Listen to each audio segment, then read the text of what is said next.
کہاں کی بات ہے؟ توجہ ہے نا؟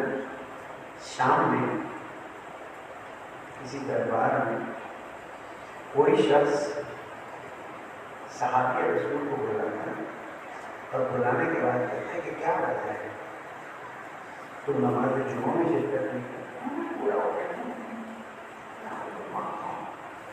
اتنا آسان نہیں ہے، تیرا جواب مجھے قبول نہیں ہے، تو سچ سچ بتا کیا وجہ ہے کہ تو جمعے میں شرکت نہیں کرتا، عید جیسی نماز میں شرکت نہیں کرتا؟ نظر تو سب پر ہوتی ہے نا، کون مجلس میں آئے کون نہیں آئے؟ ہاں آپ نہیں آئے تھے، کیا ہوا؟ تھے آپ آئے تھے کہیں؟ اس نے کہا اب جب تم مجھے مجبور کر رہے تو سن لے، یہاں سے آپ کو کربلا کی اہمیت کا اندازہ ہوگا۔ اب تو مجبور کر رہا ہے تو سن لے، حقیقت یہ ہے کہ جس جمعے کی نماز میں تو علی ابن ابی طالب پر لعن کرواتا ہے نا، اس نماز جمعہ میں جانا میرے لیے ممکن نہیں ہے، اس لیے کہ رسول اکرم کے زمانے میں ان کی 3 فضیلتیں ایسی تھی کہ اگر ان 3 میں سے ایک فضیلت بھی میری ہوتی تو میں 100 لال باغ والے کو اللہ کے نام میں صدقہ دے دیتا۔ تصور کر رہے ہیں کون سی شخصیت مولا کائنات پر لعن کرنے کے مسئلے کو اہل سنت کی کتابوں میں سب جگہ موجود ہے، یہ تو ہم نے نکال کے نہیں دکھایا، ورنہ سب جگہ موجود ہے، کوئی پریشانی کی بات نہیں ہے کہ جس ہستی کو رسول اکرم نے فرمایا انت منی بمنزلت ہارون من موسیٰ، تیری منزلت ایسے جیسے ہارون کی موسیٰ علیہ السلام کے ساتھ تھی، فقط اتنا فرق ہے کہ میرے بعد کوئی نبی، اگر یہ فضیلت میری ہوتی کام کی تھی اور کیا؟ اور دوسری فضیلت یہ ہے کہ اگر علی نہ ہوتے تو رسول اکرم کی بیٹی زہرا کا کوئی کفر نہ ملتا۔ بدرے بات ہوا۔ اور تیسری بات یہ کہ جب جنگ خیبر کوئی جیت نہیں سکتا تو 40ویں شب جب آئی تو حضور اکرم نے فرمایا کہ کلمہ پرچم دوں، میں وہ خاص انداز میں نہیں پڑھتا، میں سادی سادی باتیں کرتے پڑھتا اب تاکہ چیزیں تھوڑی ذہن میں بیٹھ جائیں کہ میں کل پڑھ جاؤں گا اس کو جو رجل ہوگا، کرار ہوگا، غیر سرکار ہوگا، اللہ اور رسول سے محبت کرتا ہوگا تو سب اچھا کرتا۔ یہ کہتا ہے اس شام کے امیر سے کہ یہ باتیں تو سب ٹھیک تھی، ہم پوری رات تڑپتے رہے اس جملے پر کہ اس رات میں رسول اکرم کے قول سے ایک سرٹیفکیٹ ملنے والا ہے کہ یہ تو اللہ اور رسول سے محبت کرتا ہے، اللہ اور اس کا رسول بھی اس سے محبت کرتا ہے۔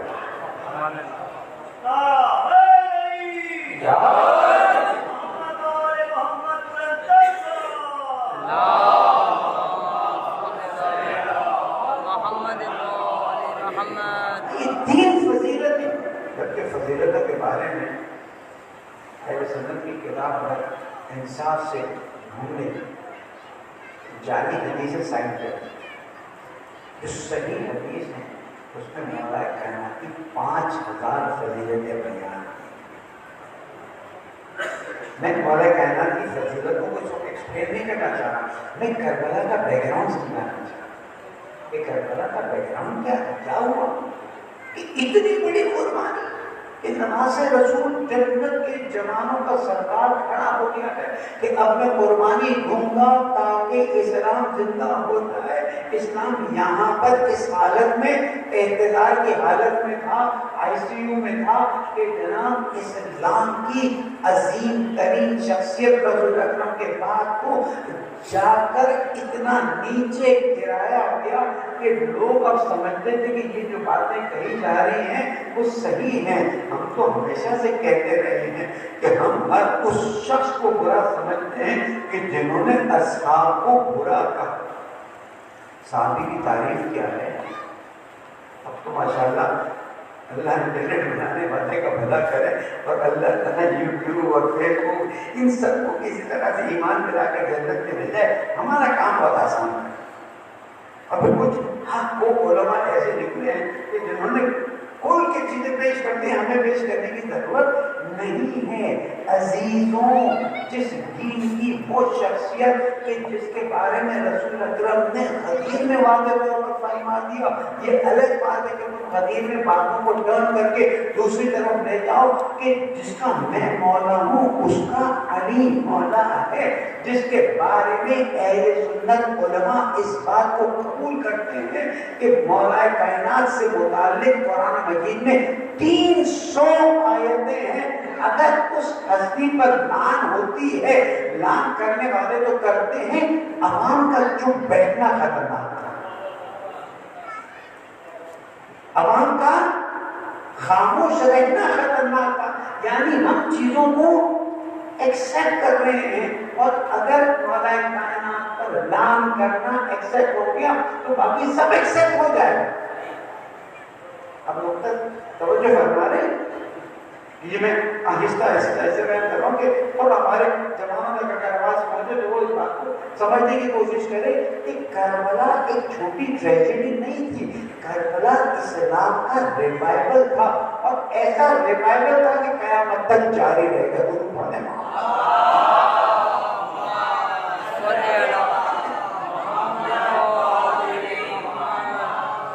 یعنی آج ہم اس بات کو مشکل کر آگے بڑھاؤں گا، آج ہم مسلمانوں سے سوال کرتے ہیں کہ حضور اکرم کے بعد انشاءاللہ زندگی ہے کہ کل اس کو آگے بڑھاؤں، اور ظاہر ہے کہ مولانا منصور اللہ صاحب کی مجلس سے جو ہم نے لیٹ کیا تو بیٹھنے کے اگر دوسرے کی مجلس بوٹی پہ دورہ کرنے کی کوشش کریں گے، بس 10:30 10:40 تک بیٹھیں تاکہ اگلے دن آپ کے دفتر بھی ہوتے ہیں۔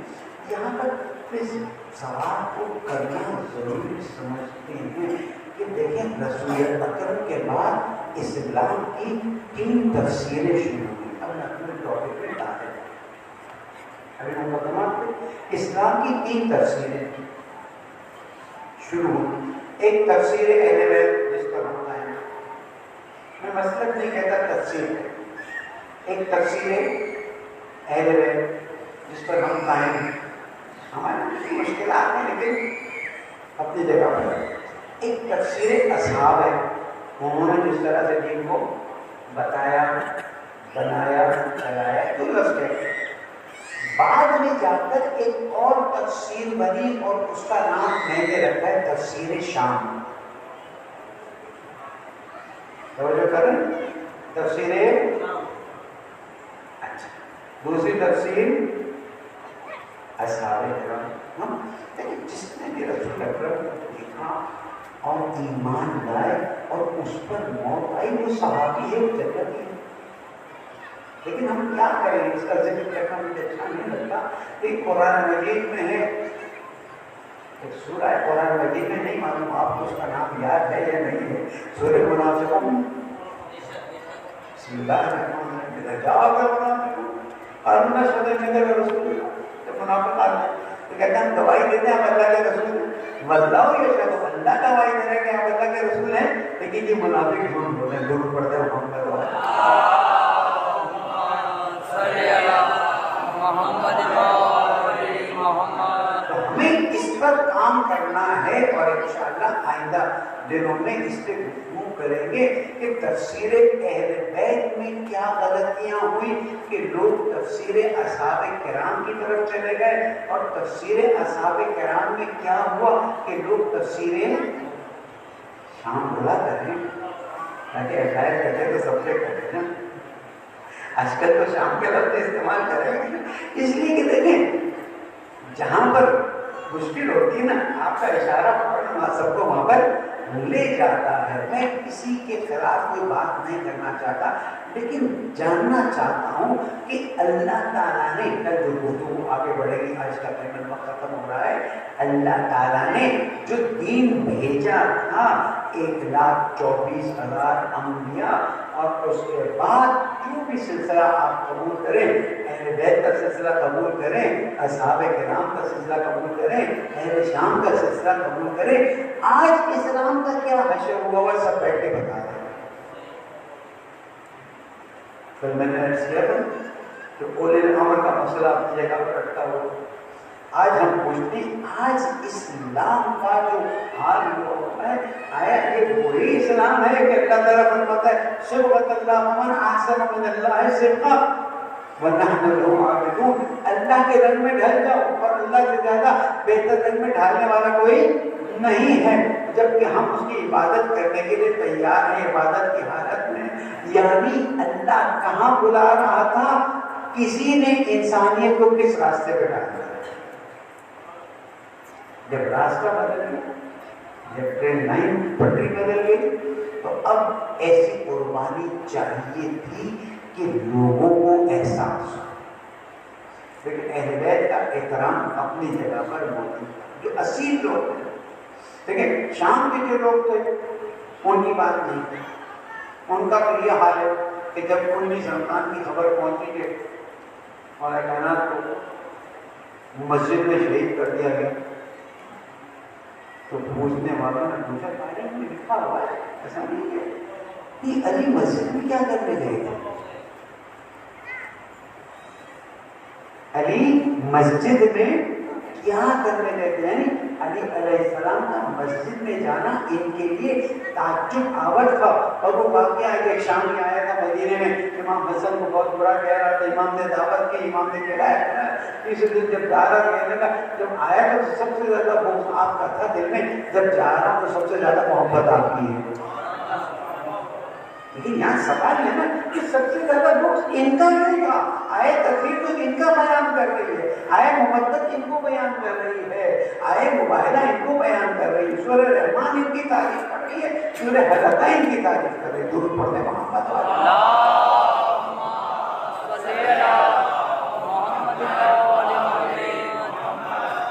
پورے سال کے حالات کو دیکھ کر اس سال ہم نے ہر جگہ گفتگو میں یہی بات رکھی ہے، اور اسی سے گفتگو کو آگے بڑھاتے ہیں کہ جو دین رسول لائے تھے وہ کیا تھا، اور آج اس دین کا کیا حشر ہوا ہے. اپنے اندر کی باتیں تو بعد میں کر لیں گے، لیکن اوور آل صورتحال دیکھا جائے.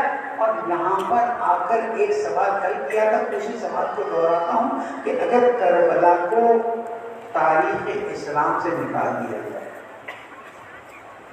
کربلا کو تاریخ اسلام سے نکال دیا جائے، تو آج میں آپ سب جائز نہیں، آپ سمجھیں کہ جائز ہوتا تھا، جائز نہیں ہوتا، واجب ہو جاتا. جس طرح سے علی کی دشمنی کو واجب کرنے کی کوشش کی، جس طرح سے اہل بیت کی دشمنی کی مہرے لوگوں کے سینوں میں لگائی گئی. اگر کسی بچے کا نام علی رکھا گیا تو اسے قتل کیا گیا ہے. اب صرف تصور کیجیے، ٹھیک ہے ہم مسائل کربلا کو بیان کر جاتے ہیں، لیکن اس طرح سے کربلا کو سمجھنے کی کوشش کیجیے کہ اب دین اس مقام پر پہنچا ہے کہ یا حسین قربانی دے اور راستہ واضح کرنے کے صراط مستقیم کون سا ہے، یا حسین اپنے آپ کو بچا لے اور اللہ کے دین اور 1,24,000 انبیاء کی محنت ضائع کر دے. کربلا کا واقعہ ٹھیک ہے ہم رو لیتے ہیں، اچھا کرتے ہیں، لیکن نہیں معلوم میری ناقص عقل میں ہے کہ ہم کربلا کی اہمیت کو درک نہیں کر سکتے. اور اسی لیے جب کربلا کے واقعات کی بات آتی ہے تو ہم انہیں ایک معذرت کے ساتھ ایک صرف غم انگیز کہانی سمجھ کر رو لیتے ہیں، افسوس کر لیتے ہیں تاکہ ثواب مل جائے. ثواب ملنا ضروری ہے، لیکن اصل یہ ہے کہ کربلا کا واقعہ پیش آیا تاکہ 61 ہجری کے بعد ہر سال کربلا ہو اور ہر سال انسانیت بیدار ہو. لیکن ہمارے یہاں کربلا ہے، انسانیت کی بیداری پر تھوڑا سوال پیدا ہوتا ہے، اور انسانیت کی بیداری اور محبت کے رشتے قائم کرنے کے بجائے ہمارے یہاں ایک ایسی صورتحال پیدا ہوئی ہے کہ اگر علامہ رشید ترابی اللہ مقامہ، علامہ محمد دہلوی صاحب، حضرت حسین دہلوی صاحب، یا حتیٰ علامہ طارق دہلوی صاحب کے زمانے میں اگر مدارس میں اہل سنت کی بھرمار ہوتی تھی تو آج اہل سنت زیادہ نہ بولو، شاید بھائی کی بات آ جائے، اپنی برائی تو ایسا نہیں کر سکتا. کیوں ایسا ہوا ہے کہ جہاں پر امام بارگاہ کے بننے کا فلسفہ ہی یہ تھا کہ اس میں حتیٰ غیر مسلم بھی آئے تو کوئی حرج نہیں، اس لیے کہ مسجد میں نہیں آ سکتا، اس میں اہل سنت بھائی اور بہنیں بھی آنے سے کتراتے ہیں کہ میں نے گناہ کیا، میں نے غلطی کی ہے، کسی اور نے کی ہے. ہمیں اس پر سوچنا ہوگا. جیسے کہ کربلا کا پیغام صرف شیعوں کے لیے نہیں ہے، امام حسین علیہ السلام صرف شیعوں کے لیے نہیں ہے. دیکھیے رسول اکرم کا پورا خاندان کربلا میں گزر گیا. رسول اکرم کا پورا خاندان کربلا میں گزر گیا. اور مولا کائنات کے تو 18 سردن کربلا میں کام آتے ہیں، چاہے وہ بیٹے ہوں، چاہے وہ روتے ہوں، چاہے وہ نواسے ہوں. اور اس کے بعد ایک ایسا سین پیدا ہوتا ہے کہ ہر طرف سے لوگ کھڑے ہوتے ہیں، ارے یہ کیا ہو گیا. مختار کی موومنٹ چھوٹی موومنٹ نہیں، یہ دوسری جو موومنٹس کھڑی ہوئی، جو کھڑے ہوئے جنہوں نے کہا یا جیسے حالات حسین نعرہ لگایا، یعنی غیرت بیدار ہوئی. شام کی خواتین نے اپنے مردوں کو گھر میں نہیں آنے دی. کربلا کے واقعے کے بعد کوئی امام کی انگلیاں کاٹ کے لے گیا ہے، تو کوئی امام کے کپڑے کے ٹکڑے لے کر گیا ہے، کوئی امام کا سر لے کر آج رات میں گھر جاتا ہوں تاکہ گھر والوں کو بتاؤں عزیزوں کی خواتین نے جب سنا کہ یہ لوگ حسین کو شہید کر کے آئے ہیں، کسی کو بھی اپنے گھر میں جگہ نہ ملی.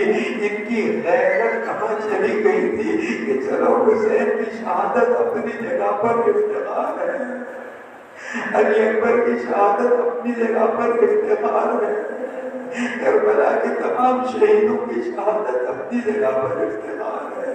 لیکن ہائے رسول کی نواسیوں کو بے پردہ کربلا سے کوفہ لایا جا رہا ہے.